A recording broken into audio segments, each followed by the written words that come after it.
కామారెడ్డి జిల్లాలో ఓ వ్యక్తి ట్యాంక్ ఎక్కి హల్చల్ చేశాడు. సదాశివ నగర్ మండల కేంద్రంలోని గ్రామ పంచాయతీ ఆవరణలో గల వాటర్ ట్యాంక్ పై నుంచి మండల కేంద్రానికి చెందిన రాజు అనే వ్యక్తి ఎక్కి సుమారు 2 గంటల పాటు హల్చల్ చేశారు. అదే గ్రామానికి చెందిన మరో వ్యక్తితో గత కొద్ది రోజుల క్రితం గొడవ జరిగింది.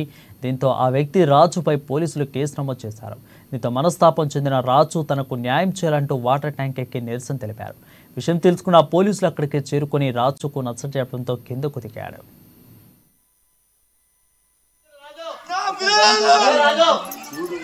చెప్పమ్మా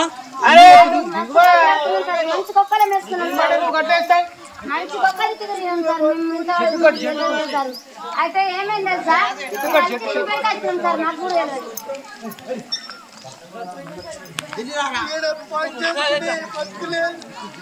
అయితే రాజు పట్టుకుని వేడ రాజు పడ్డాయి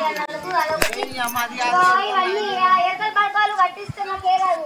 ఆయన మస్తు ఖర్చులో పడుతుండు. వేడ పట్టినా పట్టమమ్మ 1,70,000 పట్టరా.